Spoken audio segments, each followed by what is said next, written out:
¿Tienes un caos familiar? ¿En tus finanzas o con tu pareja? ¿Te discriminan? ¿Nadie te entiende? ¿Tienes alguna denuncia o problema al que nadie da respuesta? Queremos ayudarte en nuestro segmento Debates y Soluciones.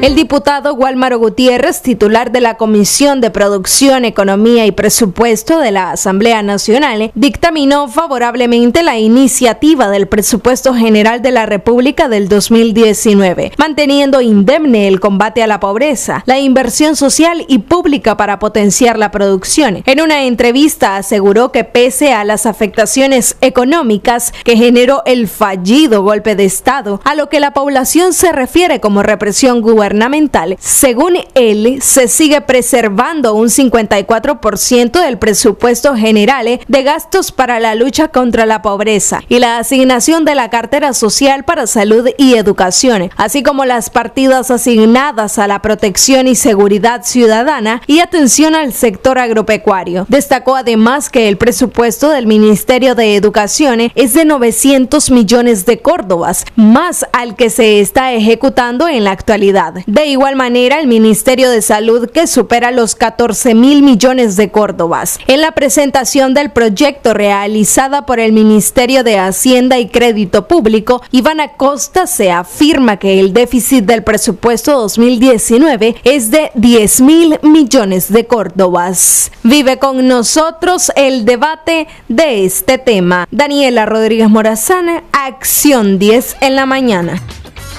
Y precisamente, ¿qué es lo que va a ocurrir con nuestro país con esos 10.000 millones de córdobas que están de déficit en el presupuesto general de la República del año 2019, que todavía está también en discusión?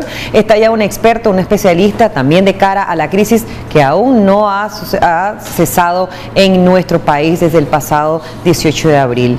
Jessy Espinosa. Efectivamente, ya tenemos a nuestro invitado especial, el doctor Luis Munillo, economista experto en este tema. Cabe recalcar también, Odilí, nuestro invitado especial, doctor Munillo, y a nuestros amigos televidentes, que la semana anterior se firmó el dictamen del presupuesto general de la República para el año 2019, en el cual, de acuerdo a las declaraciones del presidente de la Comisión Económica de la Asamblea Nacional, Wálmaro Gutiérrez, no hubo ninguna propuesta para modificar lo que es este presupuesto general de la República, presentado también hace algún tiempo, ya mencionado por la introducción de Daniela Rodríguez Morazán, por el ministro de Hacienda y Crédito Público, Iván Acosta. 56.2%, Luis, están siendo destinados estos fondos a la ejecución de proyectos sociales. Eso va incluido ahí. Bienvenido. Bien, buenos días. Muchas gracias. Bueno, a mí me gustaría, digamos, dejar en perspectiva como tres elementos que tenía, digamos, sobre el tapete. Uno, la parte de la vulnerabilidad que tiene, digamos, el presupuesto general de la República. Dos, el bajo nivel de ingresos tributarios que nosotros tenemos. Y tres, creo que hay que repensar un poco algunas partidas presupuestarias que están dentro del presupuesto general de la República. Yo no voy a hablar en el aire, sino que con datos del mismo presupuesto general de la República, que prácticamente aquí lo tenemos. Entonces, el primer punto de la vulnerabilidad de este presupuesto y de muchos presupuestos está dado de la siguiente manera. Hay un presupuesto de ingreso de 69.751 millones de córdobas, pero el presupuesto de egresos de gastos es más de 80.014. O sea, por encima millones de lo que se tiene. Entonces, el déficit prácticamente está en 10.263. Pero a lo que yo me quiero referir es más o menos a lo siguiente. Normalmente, cuando alguien quiere, digamos, generar desarrollo, tiene que hacer inversión y tiene que buscar cómo ahorrar. Pero fíjense bien qué es lo interesante con estos datos. Si yo agarro, digamos, el presupuesto de ingreso, está dividido, digamos, en dos grandes partes. En ingresos corrientes y en ingresos de capital. Correcto. En ingresos corrientes, prácticamente en porcentaje, está en ingresos corrientes 99.9%. Y en ingresos de ¿cuáles son esos? Para que entendamos que la población también entienda un poquito la recaudación, el pago en este caso de algún alquiler que tiene el Estado. Entonces, el 99.9%, pero en gastos de capital solo está el 0.002, ni siquiera un 1%. Es decir, hay una máxima que dice coyol quebrado, coyol comido. Si nosotros agarramos el presupuesto de gasto, que ahorita anda más de 80.000 millones, el presupuesto de gasto corriente está en más de 76.700. Wow. Una partida importante es la parte de salarios, por ejemplo, y el presupuesto de gasto de capital apenas en 23.7%. ¿A qué se debe a esa reducción del presupuesto? No hablemos ahorita, digamos, de reducción, porque antes de la crisis la propuesta era un presupuesto de gasto de 87.000 millones. Estaban más o menos. Sí, entonces, como ahora se aprobó el de 80.000, hubo una reducción realmente del 7.8%. Sí. ¿Verdad? Okay. 7.8%. Pero, ¿y a esa reducción a qué se debe? bueno, se debe a la crisis. Cayeron en este caso los ingresos, cayeron, digamos, las recaudaciones, sí, etcétera. Pero quiero terminar, digamos, con este punto. ¿Cómo se van a financiar, digamos, ese déficit de más de 10.000? En el mismo presupuesto está planteado, ¿verdad? El presupuesto está planteado por tres grandes fuentes: donaciones externas, ¿verdad? Créditos externos, sí, y emisión principalmente de bonos. Y está distribuido de la siguiente manera: los más de 10.000. En caso de donaciones, 16.9%. En caso de crédito, 36.8%. Y en caso de emisión, 43.3%. Entonces, ¿qué es lo que sucede? Yo creo que el Estado ha venido teniendo un nivel de crecimiento de más de 6 años. Y hubo un nivel de acumulación. Posiblemente enfrente de manera pertinente el próximo año. Pero si seguimos teniendo estos niveles de déficit, prácticamente de cara al futuro estaremos entrando en una especie de recesión económica, ¿verdad? Entonces, este punto y hay un elemento que yo no quiero, digamos, dejar de lado. En el presupuesto general de la República está la parte, por ejemplo, del financiamiento externo. Y miren, digamos, estos datos interesante, ¿verdad? En el caso del financiamiento externo, que anda por más de 8.250 millones, el 53% es amortización, ¿verdad? Y el resto en pago de servicios de la deuda. Es decir, es como cuando la familia adquiere una tarjeta de crédito y prácticamente nunca sale, porque paga más intereses que amortización. Y no están exentos, digamos, el sector privado acá, porque hay que decirlo. Okay. Y en el caso del financiamiento interno, que tiene que ver con los compromisos que tiene el Estado, con los BPI, con los BOMEX, ¿verdad?, etcétera, etcétera, la amortización, ¿verdad?, del financiamiento interno, que anda por los 11.264 millones de Córdoba, el 60% es amortización. Amortización, ni siquiera pago de los intereses. Sí. Entonces, ¿qué es lo que sucede? Yo creo que hay un problema bastante serio, y es de que se están utilizando el presupuesto para expoliar el futuro crecimiento económico que tiene. ¿Será que con esto, para tratar de subsidiar eso que falta el presupuesto, incremente o haya nuevas normas en la política fiscal para eso de la recaudación? A ver, hasta que no se establezca ningún tipo de sanción, creo que con los recursos se puede enfrentar el problema. Pero en el futuro creo que lo que va a establecerse es un ajuste presupuestario. Ya este año, ¿verdad?, hubieron 2 ajustes presupuestarios. Y lo que me preocupa a mí un poco es de que se vaya, digamos, a golpear más lo que es el presupuesto de inversión. Porque cuando se golpea el presupuesto de inversión, ya no se tiene presupuesto para las carreteras, no se tiene presupuesto todo lo que es inversión social. Todo lo que es inversión social, a pesar de que, y hay que decirlo también, de que más del 56% de este presupuesto está dirigido a inversión social, pero hay un problema, y es de que este tipo de presupuesto, a ver, el presupuesto es un instrumento que recauda recursos de la sociedad y los distribuye en forma de programas, proyectos, partidas. Sí. Pero el problema es de que estamos distribuyendo miserias. Es decir, a pesar de que se diga de que hay un 56% del presupuesto dirigido a gastos sociales, los problemas son estructurales. Y estos problemas estructurales yo creo que hay que enfrentarlos con políticas económicas, fiscales, monetarias, sociales. Importante mencionar, y es que durante una entrevista o durante la firma, ¿no?, que hablábamos del dictamen del presupuesto general de la República, el diputado Wálmaro Gutiérrez habló sobre un crecimiento en cuanto al Producto Interno Bruto de 3 puntos para el próximo año. ¿Esto es entendido así o realmente lo que a simple vista está es un decrecimiento del 4 puntos para el 2018, es decir, el corriente año que termina el próximo mes, y para el próximo 2019, según expertos, está entre el 2 y el 1% de crecimiento, sin no crecimiento? Voy a contestar esta pregunta con un sarcasmo. Es como que nosotros estemos al borde de un precipicio, ¿verdad? Y yo te empuje entre 100 y 200 metros. ¿Cuál es la diferencia si el resultado es igual? Es decir, la economía prácticamente no se mide de crecimiento o crecimiento. Es decir, este año estamos golpeados un 4%, sí, y el próximo año vamos a estar golpeados entre el 1 y el 3%. Sí. Entonces, ¿qué es lo que sucede? Creo que si no se llega a un proceso de diálogo, esta economía va a salir bastante golpeada, y sobre todo la mayor parte de los nicaragüenses. Ya tenemos más de 185,000 personas que están en el nivel de desempleo. Económicamente, ¿a qué atiende o a qué refiere el decir con números negativos que lo tenés en el presupuesto y establecerle a la población que vas creciendo? ¿A qué se refiere eso? ¿Qué se trata de realizar a través del presupuesto general de la República? A ver, yo creo que son dos indicadores un poquito diferentes, aunque se complementan. Cuando nosotros estamos hablando de crecimiento del Producto Interno Bruto, el Producto Interno Bruto son el conjunto de bienes y servicios, sí, que se establecen o se producen a lo interno en un año. Y esto es un instrumento de carácter financiero, el presupuesto, es lo que vos recaudás y lo que devolvés a la sociedad. Sin embargo, hay una perspectiva que a mí me gustaba mucho en cuanto a normas presupuestarias, ¿verdad? Y participamos casi en todo Nicaragua, y el llamado enfoque sectorial. Sí. Lo pongo desde este punto de vista. Uno de los mayores problemas de cómo está estructurado el presupuesto es que es una ley anual. Y al ser una ley anual está sujeto a negociaciones, en este caso partidaria y política.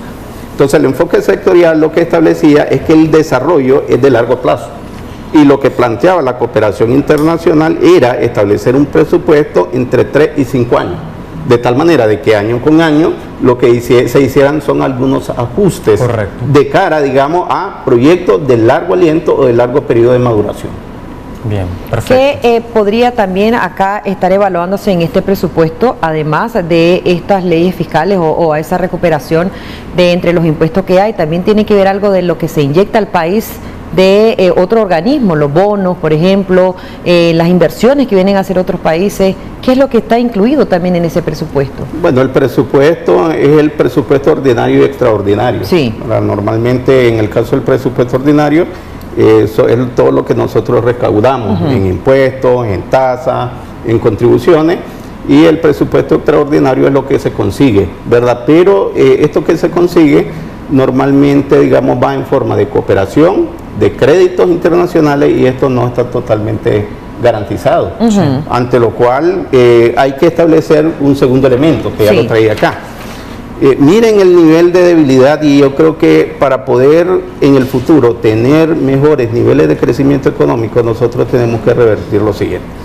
Este es el presupuesto, ¿verdad? Y nuestro sistema tributario sigue siendo de carácter regresivo, ¿verdad? Entonces aquí nosotros tenemos, por ejemplo, de ingresos tributarios 64.160 millones de córdobas. Pero en impuestos sobre bienes y servicios, que son impuestos indirectos, se recaudan el 52% de esto. ¿Qué significa? De que el que tiene menores niveles de ingresos es el que proporcionalmente paga más. Y las exenciones y exoneraciones prácticamente vienen expoliando a esta economía. Aquí a mí me llamó la atención, digamos, dos partidas que me parecieron, digamos, bastante importantes. Por ejemplo, hay una partida que se llama subsidio de energía en asentamiento de barrio. Entonces el monto es de 880.000 córdobas. Pero hay una partida bien interesante que se dice subsidio del transporte a nivel nacional Petronic, 497.000, ¿verdad? 497.147.000 córdobas. Entonces yo diría, bueno, prácticamente el petróleo es el que menos debería, o los derivados del petróleo son los que menos deberían de tener subsidio, por una simple y sencilla razón.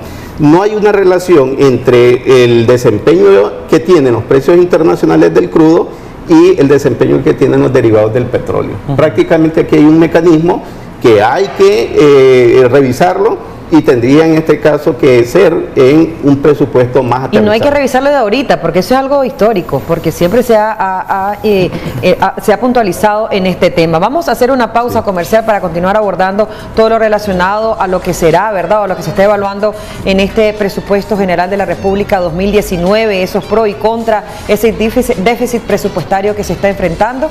¿Cómo se puede hacer? Al regresar, mayor explicación.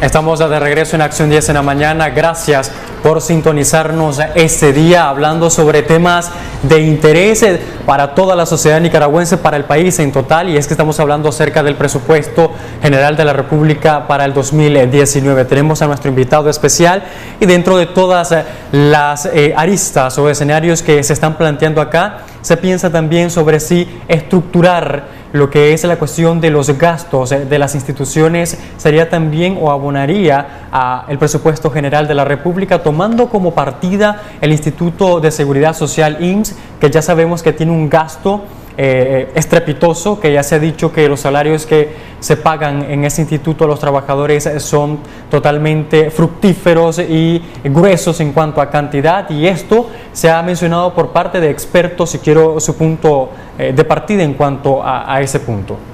Bien, en cuanto a impacto de corto plazo, yo creo que es un poquito relativo, ¿verdad? Porque si bien es cierto, el presupuesto de ingreso y egreso, los gastos corrientes y los ingresos corrientes tienen un peso fundamental, ahí hay una limitante, y en los convenios colectivos que tienen estas instituciones, y sobre todo que el Estado le da empleo casi al 19% de las personas que están empleadas en este país.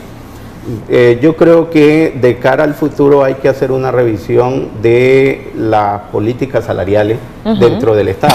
Sí. Y un elemento que a mí me llamaba la atención es el caso de las pensiones vitalicias, ¿verdad? Que supuestamente las iban a quitar del presupuesto, sí, pero o no las iban a incluir ya, iban a reducir para ese presupuesto. Aquí está en el presupuesto de este año y suman 19.892.000 córdobas. Entonces, la pregunta es, ¿realmente esta gente que supuestamente está contribuyendo a la patria, que tiene mucha plata, necesita, digamos, esa cantidad de dinero vitalicia, cuando la mayor parte de la población estamos en este caso en una condición de pobreza o pobreza extrema? Entonces, yo diría de que una solución de corto plazo es hacer una revisión de las partidas salariales, pero de mediano y de largo plazo es establecer una política, en este caso presupuestaria, más acorde, digamos, a la realidad. Por ejemplo, yo creo que aquí hay una institución que hace falta y que abonó mucho al crecimiento económico de Nicaragua en la década de los años 50, 60, y es un banco de fomento. Es decir, hasta este momento no hay un banco de fomento, y ya miramos la importancia que tiene esto en crisis, porque con esta crisis uno de los efectos que tuvo fue una contracción del crédito al sector productivo. Entonces, cuando no tenés un banco de fomento, prácticamente estás dejando al sector dinámico de la economía en manos del sector bancario, que lo van a expoliar. Así es. Pero yo consulto en este sentido también de la reestructuración tanto laboral como del pago de salarios en las instituciones públicas. ¿Esto vendría a abonar un poco ese déficit que está en el presupuesto? En el corto plazo sí, ¿verdad? En el corto plazo sí, y todo, digamos, abona, pero hay que hacer, digamos, una revisión más estructural. Por ejemplo, pago del servicio de la deuda interna. En este país han habido, digamos, algunos gastos que son escandalosos. Por ejemplo, ¿cómo es posible de que se hayan emitido más de 600 millones de dólares en bonos de pagos de indemnización, que puede ser en este caso revisable?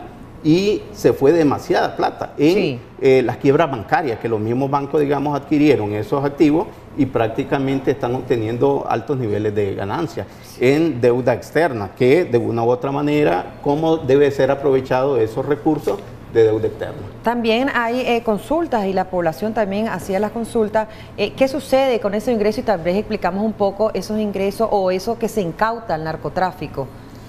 Bueno, ¿para dónde va eso? Porque a veces es dinero, a veces vehículos, a veces tanta cantidad, últimos días ¿verdad? hemos visto varias incautaciones enormes cantidades de dinero. ¿Dónde va ese Ocupación, dinero? ¿Para qué se también de ocupa? otros objetos. Sí, bueno, en primer lugar eso no va al presupuesto general de la República, Ok. sino que hay una normativa que establece de que le corresponde a la Corte Suprema de Justicia la captación y la distribución en diferentes instituciones de acuerdo a el nivel de necesidades que tengan, ¿verdad? Sí. Entonces, creo que de una u otra manera puede ser un punto de reformas en el futuro, porque prácticamente ese dinero que contamina, por ejemplo, a la juventud, debería de ser aprovechado en el futuro, ¿verdad? Y creo que es una partida que no es nada despreciable.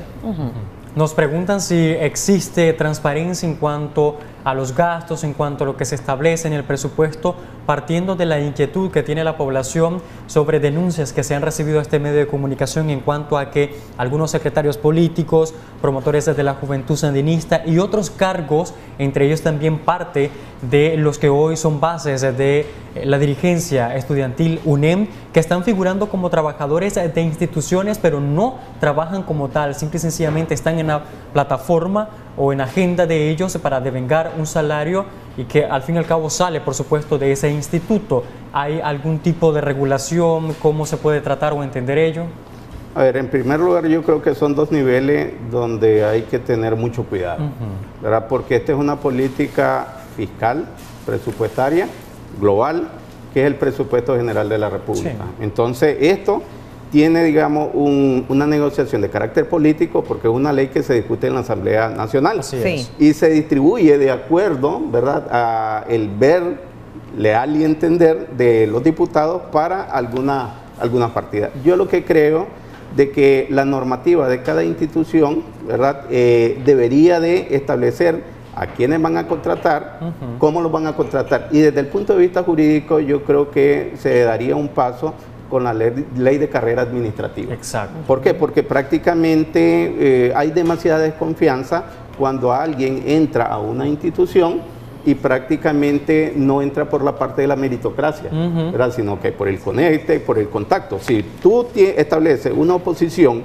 y logras en este caso demostrar que tienes las competencias, pues ahí no habría problema, digamos, con los niveles de transparencia. Entonces son dos niveles que yo creo que a mí no me gustaría, digamos, dar una opinión tan directa. Tan direccionada, sí. Sí, sino que el presupuesto general es una política de carácter pública y la otra es una política de carácter institucional. En su experiencia también, ¿cuál sería lo más viable también? Porque hay diferentes sectores que están involucrados en el presupuesto general de la República. Siempre los diputados apuntan primero a lo que es la educación y el sector salud, pero a su percepción y a su experiencia, para tratar de paliar un poco ese déficit que todavía se está plasmando en ese presupuesto, ¿a qué sectores sería más viable hacerle una reducción para tratar de llenar eso? Bueno, eso, aquí hay algunas, digamos, partidas que a mí me parecen... Ya hablamos de las pensiones vitalicias, ¿verdad? Eso sería... Sí. ¿En otros países se da también las pensiones vitalicias a los expresidentes? Sí, se da, pero prácticamente creo que es inmoral. Desde mi punto de vista es inmoral. Okay. Un presidente que tiene mucha plata no debería, digamos, de acceder. Entonces, atendiendo a su pregunta, aquí hay algunos elementos que a mí me dan mucho que pensar. Por ejemplo, hay una partida de 7.241.000 que es la autoridad del Gran Canal. Oye, pero si eso prácticamente está detenido desde hace mucho tiempo. La partida de las pensiones vitalicias, ¿verdad?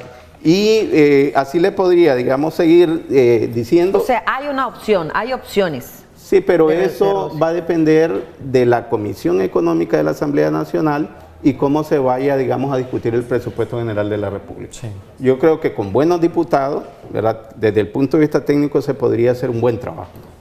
Perfecto, entonces ahí teníamos una explicación concreta en cuanto a esos aspectos y la preocupación, porque desde que se presentó exactamente esta iniciativa del proyecto o del presupuesto general de la República, la población comenzó a especular y a preguntarse por qué esta partida a tal institución, por qué esta partida o hay una reducción al Ministerio de Salud, y ha dicho pues ya el presidente de la comisión, esos ministerios tienen suficiente dinero para poder desarrollarse, por ende no se le ha incrementado y al contrario ha bajado un poco el margen o la cantidad que ya se le establece. Sí, pero un último elemento que creo que no hay que dejar de lado es la subejecución presupuestaria, que eso es un elemento muy delicado en donde se van, digamos, arrastrando este vicio y no se aprovechan los pocos recursos con que se cuentan. ¿De qué se trata la subejecución? Bueno, cuando a ti te dan un presupuesto y no lo gastas por X motivo. Sí, ¿verdad? eso es como que queda ahí como que queda ahí guardado, como una caja chica podría ser. Pero pasa, digamos, al presupuesto del próximo año. ¿Se puede incluir entonces? Sí, de hecho siempre se incluye. Lo que pasa que como el nivel de inversión de capital es tan bajo, muchas veces, digamos, la subejecución es tan elevada, sobre todo en la parte de capital, que tardan años algunos proyectos, por ejemplo del puente desnivel, que se tuvo que haber concluido creo que al inicio de este año y todavía estamos en veremos. A mí me llama fuertemente la atención lo que usted exteriorizaba en cuanto a la partida relacionado al tema del Gran Canal Interoceánico. ¿Quién maneja eso? No sé si está a su criterio analizarlo, pensarlo, pero ¿cómo exactamente quién maneja ese dinero? Ya sabemos, usted lo acaba de decir, se ha detenido o se ha pausado por mucho tiempo lo que es la construcción o la utopía de la construcción del canal interoceánico. Bueno, eso es un compromiso jurídico que adquirió, digamos, el Estado y es una ley. Hay una institución, anteriormente la cara visible era el señor Telemaco Talavera, pero ahorita desde mi punto de vista no hay ninguna cara visible. Sin embargo, en el presupuesto ya sale reflejado el compromiso. Se ha hablado un poco de que el déficit también de este presupuesto se le acumula o se le debe a la crisis que enfrenta el país y todas las situaciones. Hay pérdidas, según el Ministerio de Hacienda y Crédito Público, de 208 millones de dólares por la destrucción de diferentes edificios. Pero esto es por este año, para esta situación que se está viviendo, o en años anteriores también se ha venido arrastrando con déficits en el presupuesto, en años anteriores. Bueno, la característica del presupuesto general de la República en Nicaragua es ser deficitario, ¿verdad? Y normalmente siempre se ha venido, digamos, recurriendo al financiamiento externo y a la emisión de bonos para equilibrar el presupuesto. Entonces, por eso yo insistía que cuando hablemos de crecimiento económico, PIB y presupuesto general de la República, hay que tener mucho cuidado porque uno refleja el nivel de crecimiento que vamos a tener al futuro y el otro el nivel de gasto. Entonces el problema es de que este presupuesto tiene muchos años, coyol quebrado, coyol comido. Es decir, siempre estamos gastando más de lo que estamos ingresando y entonces eso va acumulando la deuda interna y la deuda externa. Y con la crisis que enfrenta el país se puntualizó ese déficit. Claro, y se tuvieron que recurrir por lo menos a dos ajustes. Es decir, el 7.8% de reajuste, ¿verdad? Porque se esperaban 87 mil millones en gastos y se aprobaron 80 mil, indica de que hay una preocupación y el próximo año va a depender del nivel de gestión y el nivel de diálogo que tenga este país. Yo quiero rescatar, para ir finalizando, el salvón, por decirlo de alguna manera, o lo que va a inyectar si se diera la compra de los bonos que ya se ha mencionado por parte del Estado. Sabemos que Taiwán ha dicho no, nosotros no vamos a comprar ninguna cantidad de dólares en bono. ¿Y esto cómo va a funcionar entonces? Bueno, la compraventa de bonos está dentro del mercado financiero y el elemento fundamental es la confianza. Exacto. Entonces, cuando tenés una economía en crisis con niveles de desconfianza en caída libre, muy difícilmente alguien te va a comprar a nivel interno y a nivel externo. Desgraciadamente en este país algunos eventos nos han salvado la situación y recuerdo el caso del doctor Alemán. El doctor Alemán venía en caída la economía y lo único que salvó a esta economía fue el huracán Mitch del año de 1998. Que hubo una cooperación internacional para atender la situación y también para el país como tal, ¿no? La parte económica del país ahí se vio eso fue importantísimo. Como que un respiro, ¿verdad? Ya tenemos aproximadamente 2 minutos para cerrar. Sus recomendaciones en cuanto a mejorar el presupuesto, a establecer rutas menesterosas para que esto vaya creciendo o vaya de alguna forma paliando esa situación, ese déficit en Nicaragua. Bueno, en primer lugar, de que los diputados de la Asamblea Nacional se asesoren mejor, ¿verdad? Y tengan una perspectiva más técnica que política. Exacto. Ese es un elemento fundamental. En segundo lugar, buscar cómo, digamos, recartar un banco de fomento, porque uno de los principales problemas que tenemos, y lo vamos a experimentar en el primer trimestre, es prácticamente el aumento de los precios de los productos básicos, porque como no hubo financiamiento ahorita, sí, ¿verdad?, nos estamos comiendo lo que cosechamos el año pasado, pero el próximo año no. Y un tercer elemento es tener una perspectiva de más largo plazo. El enfoque sectorial hay que recuperarlo y pensar en un presupuesto no anual, sino que un presupuesto de 3 a 5 años. Perfecto. Como entonces, a largo plazo, entonces. A largo plazo. Bueno, esperemos en Dios, ¿verdad?, que los diputados y que aquellos que están encargados y garantes también de ese presupuesto, que analicen las situaciones, aquellas instituciones también que puedan ser reevaluadas, tanto en los ingresos como en aquellas inversiones que se puedan hacer y que tengan de mayor importancia para que ese presupuesto pues sea aprobado. Está entonces en las manos de los especialistas, de los encargados de la Comisión, del Ministerio de Hacienda y Crédito Público, de la Presidencia también, para mejorar la situación de Nicaragua. Económica de la Asamblea Nacional. Ya fue mencionada, para mejorar la situación en nuestro país y que esto no vaya al declive, que es lo que menos deseamos a los nicaragüenses. Lo que queremos realmente es seguir adelante y desarrollarnos como tal, y que haya un verdadero crecimiento económico en el país. Así es, gracias Luis por esa importante Muy información. Amable por su participación. Y ahí tenemos, ¿verdad?, nosotros, si usted quiere saber un poquito, ahí veíamos también el número de teléfono en pantalla de Luis Murillo, con muchísimo gusto él les va a atender, y hay que estar muy pendientes también como población, ¿verdad? Exacto. No decir, es que eso no me corresponde,